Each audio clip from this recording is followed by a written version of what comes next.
اس کے بعد اللہ کے نبی کے والد حضرت عبداللہ پیدا ہوتے ہیں. حضرت عبد المطلب منت مانگتے ہیں میرے پاس جو بھی بچہ پیدا ہوگا میں اس کو بیت اللہ کے لیے قربان کر دوں گا. حضرت عبد المطلب کو 10 لڑکے پیدا ہوتے ہیں, پریشان رہتے ہیں کہ میں کس اولاد کو اللہ کے لیے قربان کروں. دل میں بات آتی ہے کہ میں قرآن ڈالوں, قرآن کے اندر جس کا نام آئے گا میں اس بچے کو اللہ کے لیے قربان کروں گا. فوراً قرآن ڈالتے ہیں, ایک نوجوان کا نام آتا ہے جس کی جوانی بہترین ہوتی ہے, جس کی خوبصورتی بہترین ہوتی ہے, لوگ جس کی خوبصورتی کو دیکھ کر رشک کرتے ہیں. تو ایسی صورت میں نام آتا ہے حضرت عبداللہ. فوراً اللہ کے نبی اللہ کے بندے حضرت عبد المطلب اپنے بیٹے عبداللہ کو قربان کرنے کے لیے جاتے ہیں. لوگ پریشان, لوگ کہتے ہیں او عبد المطلب کیا تم اتنے خوبصورت لڑکے کو قربان کر دو گے, کہ تم اتنے نوجوان لڑکے کو اللہ کے نام پر ذبح کر دو گے. اس کے بدلے ایسا کرو کہ اس کے بدلے 10 اونٹوں کو قربان کر دو. فوراً حضرت عبد المطلب جو قرے ڈالتے ہیں, ایک قرے کے اندر 10 اونٹ کا نام لکھتے ہیں اور ایک قرے کے اندر حضرت عبداللہ کا نام لکھتے ہیں. قرآ اٹھاتے ہیں, حضرت عبداللہ کا نام آتا ہے. سوال کرتے ہیں اب کیا کرو, دوبارہ قرآ ڈالو, دوبارہ قرآ کے اندر 20 اونٹ کا نام لکھو. حضرت عبد المطلب 20 اونٹ کا نام لکھتے ہیں, ایک قرے کے اندر حضرت عبداللہ کا نام لکھتے ہیں. قرآ ڈالتے ہیں, حضرت عبداللہ ہی کا نام آ جاتا ہے. پھر لوگ کہتے ہیں تیسرا قرآن ڈالو, تیسرے قرے کے اندر 30 اونٹ کا نام لکھو. ایک قرے کے اندر حضرت عبداللہ کا نام لکھتے ہیں اور ایک قرے کے اندر 30 اونٹ کا نام لکھتے ہیں. قرآن اٹھاتے ہیں تو حضرت عبداللہ کا نام آتا ہے. لوگ پریشان رہتے ہیں, ایسا ہی 10 اونٹ بڑھاتے جاتے ہیں, یہاں تک کہ وقت آتا ہے اب چلو ایسا کرو ایک قرے کے اندر 100 اونٹ کا نام لکھو, ایک قرے کے اندر حضرت عبداللہ کا نام لکھو. ایسی صورت میں 100 اونٹ والا قرآن کرتا ہے. تو حضرت عبداللہ کے عوض میں 100 اونٹ کو اللہ کے بندے حضرت عبد المطلب قربان کر دیتے ہیں. یہ ہے اللہ رب العزت کی نشانی, یہ ہے اللہ رب العزت کا انعام. پھر کیا ہوتا ہے, حضرت عبداللہ کے ذریعے سے حضرت عبداللہ ایک ملک شام جیسے ایک ملک کو سفر کرتے ہیں تجارت کے غرض سے. تو ایسی صورت میں ایک لڑکی آتی ہے جس کا نام فاطمہ ہے, وہ نکاح کا پیغام دیتی ہے. حضرت عبداللہ کہتے ہیں میں تم سے نکاح کرنے کے لیے تیار نہیں ہوں. پھر حضرت عبداللہ آگے بڑھتے ہیں, بنو زہرا کی ایک لڑکی سے ان کا نکاح ہوتا ہے جس کا نام ہے بی بی آمینہ. وہ بھی ایک حسین خوبصورت عورت تھی, وہ بھی ایک عقل مند دانشور عورت تھی. جب وہ واپس اپنی بیوی کے ساتھ آتے ہیں دوبارہ وہی لڑکی فاطمہ ملتی ہے اور کہنے لگتی ہے میں جس وقت تم یہاں سے جا رہے تھے جو نور آپ کے چہرے پر تھا اب وہ نور مجھے آپ کے چہرے پر نظر نہیں آ رہا ہے. کیوں؟ اس وجہ سے کہ حضرت محمد صلی اللہ علیہ وسلم حضرت عبداللہ کے ذریعے سے حضرت آمینہ کے اندر منتقل ہو چکے تھے. جب اللہ کے نبی یہاں ہیں تو ایسی صورت میں ان کے چہرے سے بھی تھوڑا سا نور ختم ہو چکا تھا. اس کے بعد حضرت آمینہ رضی اللہ عنہا پر بھی پریشانی آئی. حضرت آمینہ رضی اللہ عنہ کی طرح کی مصیبتیں مبتلا ہوتی ہیں. نکاح نیا نکاح ہوا ہے. ایسی صورت میں ایک تجارت کا قافلہ نکلتا ہے. حضرت عبداللہ رضی اللہ عنہ اس تجارت کے قافلے کے ساتھ نکلتے ہیں. حضرت بی بی آمینہ پریشان رہتی ہے اور کہنے لگتی ہے تم مجھے چھوڑ کر کیسے جا رہے ہو. حضرت عبداللہ کہتے ہیں میں جلد جا کر جلد واپس آ جاؤں گا. جب واپسی ہوگی تو ایسی صورت میں تم گھر کے دروازے پر کھڑے ہو کر میرا استقبال کرنا. میں تمہارے سامنے آؤں گا تو تم میرے سامنے آ جانا. حضرت آمینہ رضی اللہ عنہا ایسا ہی سوچتی ہیں. قافلہ نکل جاتا ہے. جب واپسی ہوتی ہے تو ایسی صورت میں حضرت عبداللہ کو بخار چڑھ جاتی ہے, بہت پریشان رہتے ہیں. سفر ان کے لیے ناممکن ہو جاتا ہے. بعد میں وہ اپنے سسرال مدینہ منورہ میں قیام کرتے ہیں. دوبارہ قافلہ مکہ مکرمہ پہنچتا ہے. لوگ اپنے گھر پہنچ رہے ہیں. حضرت بی بی آمینہ دروازے پر کھڑے ہو کر سوچ رہی ہیں اب میرے شوہر آئیں گے, اب میرے شوہر آئیں گے. شوہر آئے ہی نہیں. لوگوں سے سوال کرتی ہیں میرے شوہر کہاں ہیں. لوگ جواب دیتے ہیں آپ کے شوہر کی طبیعت خراب ہے, سخت بخار چڑھ گیا ہے, وہ اپنے سسرال کے یہاں ہیں. تو وہ اپنے قریبی رشتے داروں کو روانہ کرتی ہے. جاتے ہیں ابھی نہیں پہنچے کہ حضرت عبداللہ کا انتقال ہو گیا جن کی عمر تھی 18 سال. 18 سال کی عمر میں حضرت محمد رسول اللہ صلی اللہ علیہ وسلم کے والد صاحب کا انتقال ہو جاتا ہے. تو حضرت آمینہ کی عمر کتنی ہوگی؟ حضرت آمنہ کتنی عمر میں بیوہ ہو گئی. اس کے بعد حضرت آمنہ رضی اللہ عنہ بیان کرتی ہیں جب میرے اندر حضرت محمد صلی اللہ علیہ وسلم تھے تو مجھے احساس ہی نہیں ہوتا تھا, تکلیف ہی نہیں ہوتی تھی, شعور ہی نہیں ہوتا تھا. ایسی صورت میں جب بھی میں جس راستے سے بھی چلتی میرے سر کے اوپر سے بادل آ جاتا, جہاں بھی چلتی میرے سر کے اوپر بادل منڈلاتا رہتا. جب میں کنویں کے پاس جاتی تو پانی اوپر آ جاتا, لوگ پریشانی سے سوال کرتے یہ کیا ہو رہا ہے. جب بھی عورتیں پانی کے لیے آتی تو مجھے کہا کرتی تھی او بی بی آمینہ تھوڑا رک جاؤ, ہم بھی پانی آسانی سے لے لیں گے. کیوں؟ اس وجہ سے کہ اگر تم چلی جاؤ گی تو تمہارا پانی اندر چلا جائے گا. یہ ساری مشقتیں کیوں اللہ نے اپنے بندوں کو دیا؟ کیونکہ ایک انعام نوازنے والے تھے, بہت بڑا احسان کرنے والے تھے, اس ساری دنیا کے اوپر بہت بڑا انعام عطا کرنے والے تھے. پیر کا دن تھا, 12 ربیع الاول تھے, حضرت محمد رسول اللہ صلی اللہ علیہ وسلم کی پیدائش, جن کی خوبصورتی کو دیکھ کر عرب کے مشہور لوگ یہ اشعار پڑھا کرتے تھے. اشعار تو اللہ کے نبی کے سلسلے میں بہت بہترین اشعار پڑھا کرتے تھے. اللہ اکبر. ایک شاعر کا کہتا ہے کأنک قد خلقت کما تشاء, او اللہ تو نے پیارے حبیب محمد رسول اللہ صلی اللہ علیہ وسلم کو ایسے پیدا کیا جیسے تو نے چاہا, ایسے پیدا کیا جس طرح تو نے چاہا. جو رنگ تو دینا چاہتا ہے وہ رنگ تو نے عطا کر دیا, جو ڈھنگ تو دینا چاہتا ہے وہ ڈھنگ تو نے عطا کر دیا. خلقت مبرأ من کل عیب, او اللہ تو نے حضرت محمد صلی اللہ علیہ وسلم کو ایسے پیدا کیا گویا کہ ان کے اندر کوئی عیب ہی نہیں ہے, گویا کہ ان کے اندر کوئی نقصان ہی نہیں ہے, گویا کہ ان کے اندر کوئی کمی ہی نہیں ہے. وَأَحْسَنَ مِنْكَ لَمْ تَلِدِ النِّسَاءُ, حضور تم ایسے پیدا ہوئے ہیں کہ دنیا کی کوئی عورت نہ آج تک آپ جیسے کسی اولاد کو پیدا کی ہے, نہ اس کے بعد آنے والی عورتیں آپ جیسے کسی بندے کو پیدا کریں. یہ تو ہمارے حضور ہے, جس حضور کے طریقے کو ہم چھوڑ کر بیٹھے ہیں, جس حضور کی سیرت کو ہم بھول کر بیٹھے ہیں, جس حضور کے نام لینے پر صلی اللہ علیہ وسلم کے نام ہمارے زبانوں کی توفیق نہیں ہے. یہ حضور کی امتی ہے, ہم کو شان ہے, ہم کو فخر ہے کہ ہم محمد صلی اللہ علیہ وسلم کی امت ہیں.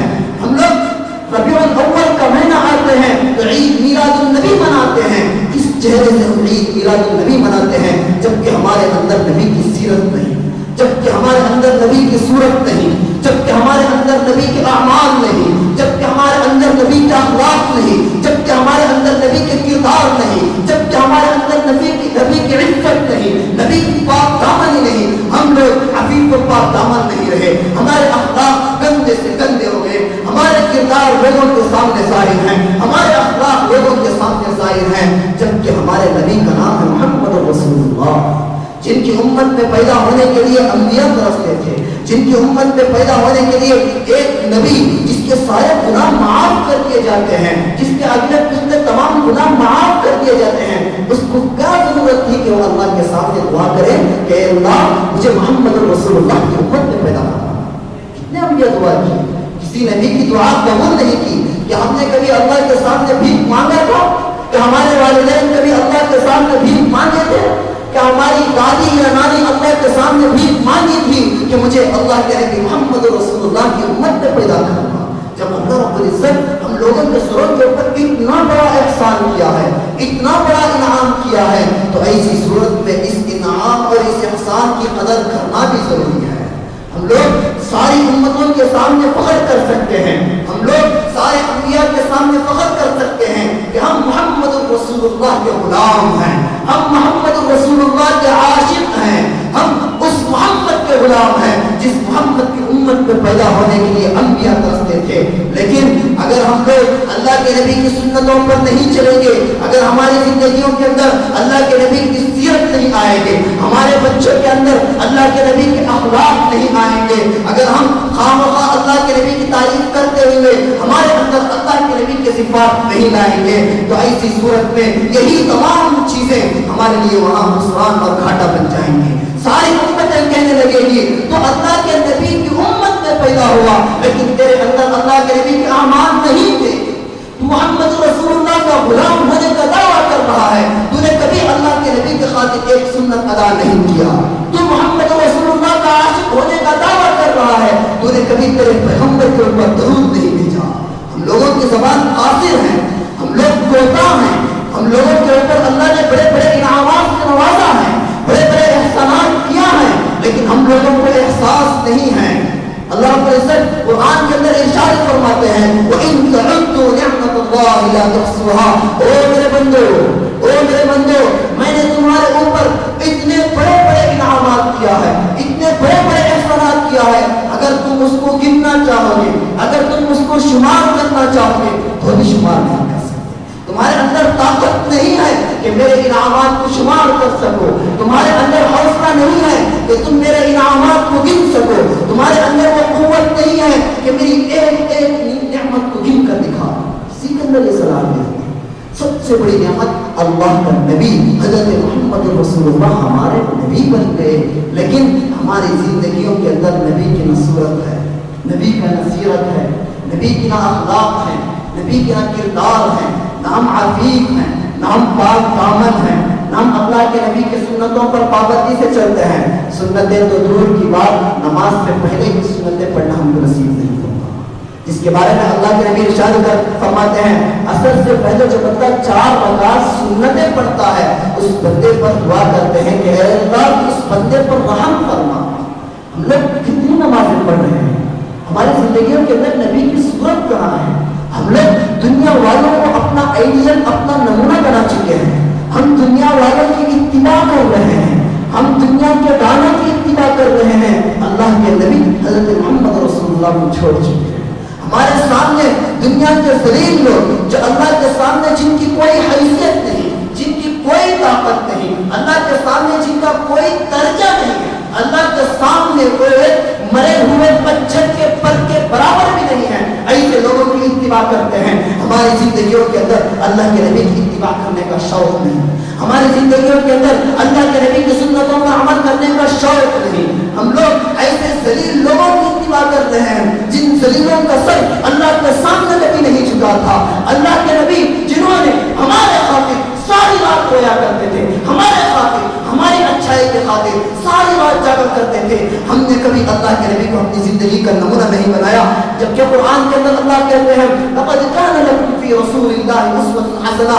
وہ میرے بندو، اگر تم اپنی زندگی کو اچھا بنانا چاہتے ہو، اگر اپنی زندگی کے اخلاق کو عمدہ کرنا چاہتے ہو، اگر اپنی اولاد کو اچھی تربیت دینا چاہتے ہو، اگر اپنے اخلاق کو عمدہ بنانا چاہتے ہو، تو ایسی صورت میں کہیں بھٹکنے کی ضرورت نہیں، کہیں جانے کی ضرورت نہیں، تمہارے سامنے میرے پیغمبر کی زندگی ہے، تمہارے سامنے میرے پیغمبر کے اخلاق ہیں، تمہارے سامنے میرے پیغمبر کے عادات ہیں، تمہارے سامنے میرے پیغمبر کی عفت ہے، تو اس چیز کو فالو کرو، ساری زندگی کامیاب ہو جائے گی۔ جس طرح صحابہ نے اللہ کے نبی کی اتباع کی، صحابہ نے اللہ کے نبی کی تمام سنتوں پر عمل کیا، صحابہ نے اللہ کے نبی کے تمام تقاضوں کو پورا کیا، تو ایسی صورت میں قرآن کے اندر اعلان آ گیا رضی اللہ عنہم ورضوا عنہ، اے صحابہ تم نے میرے پیغمبر کی اتباع کی، میں تم سے راضی ہو گیا اور تم مجھ سے راضی ہو گئے۔ اگر ہم بھی اللہ کے نبی کی اتباع کریں گے، اپنی زندگیوں کے اندر اللہ کے نبی کی سنتوں کو پیدا کریں گے، اپنی زندگیوں کے اندر ہم اگر رات میں اٹھ کر گڑ گڑائیں گے، اللہ کے سامنے بار ہاتھ سجدے کریں گے، اللہ کے نبی بھی خوش ہو جائیں گے اور صحابہ بھی خوش ہو جائیں گے، اور سب سے بڑی نعمت اللہ بھی خوش ہو جائے گا۔ تو ہمیں ضرورت ہے کہ ہم اپنی زندگیوں کے اندر اللہ کے نبی کے اخلاق کو پیدا کریں، اللہ کے نبی کے عادات کو پیدا کریں۔ ربیع الاول آ گیا ہے تو محض اللہ کے نبی کی شان میں 1-2 مرتبہ درود پڑھ کر خاموش نہ بیٹھیں، بلکہ ساری زندگی اللہ کے نبی کے خاطر درود پڑھیں، ساری زندگیوں کے اندر، ہماری زندگیوں کے اندر اللہ کے نبی کے اخلاق کو پیدا کریں، اللہ کے نبی کے عادات کو پیدا کریں۔ لوگوں پر حالات آتے رہتے ہیں، پریشانیاں آتی رہتی ہیں، جو بندہ اللہ کے نبی کے تمام احکامات پر عمل کرتا ہے، سنتوں پر عمل کرتا ہے، تمام احکامات کو اللہ کا بندہ یہ سمجھتا ہے کہ میرے لیے خیر ہی خیر ہے، اس میں میرے لیے انعام ہی انعام ہے، تو ایسی صورت میں اللہ بھی نوازنے کے لیے پیچھے نہیں ہٹتے، اللہ بھی ایسے نوازیں گے وَيَرْزُقُهُ مِنْ حَيْثُ لَا يَحْتَسِبُ، بندے کو اس طرح ملے گا، ایسے ملے گا، یہاں سے ملے گا، وہاں سے ملے گا، بندہ پریشان رہے گا کہ کہاں سے مل رہا ہے، مجھے سمجھ میں نہیں آ رہا کہ کیوں مل رہا ہے، بندوں کے اوپر پریشانیاں آتے ہیں، بندے ان کو برداشت کر لیے. اس وقت اللہ کے نبی کا کیا طریقہ تھا؟ پریشانی میں اللہ کے نبی کیسے رہتے تھے؟ اچھائیوں میں اللہ کے نبی کیسے رہتے تھے؟ خوشیوں میں اللہ کے نبی کیسے رہتے تھے؟ غموں میں اللہ کے نبی کیسے رہتے تھے؟ ان تمام چیزوں کو اگر فالو کریں گے تو ایسی صورت میں ہماری زندگیوں کے اندر پریشانیاں کا بوجھ ہم کو نظر ہی نہیں آئے. اس لیے اللہ رب العزت سے دعا ہے کہ اللہ رب العزت ہم سب کی زندگیوں کے اندر حضرت محمد رسول اللہ صلی اللہ علیہ وسلم کے اخلاق پیدا کریں. ہم تمام کی زندگیوں کے اندر اللہ کے نبی صلی اللہ علیہ وسلم کا کردار، ان کی چال چلن، ہم لوگوں کی چال چلن کے بدلے ہم لوگوں کے اندر بھی وہی چال چلن، وہی اخلاق، وہی کردار پیدا فرمائے جو اخلاق، جو کردار، جو عادات اللہ نے اپنے برگزیدہ منتخب محبوب بندہ حضرت محمد رسول اللہ صلی اللہ علیہ وسلم کو عطا کیا تھا. وآخر دعوانا الحمد للہ رب العالمین.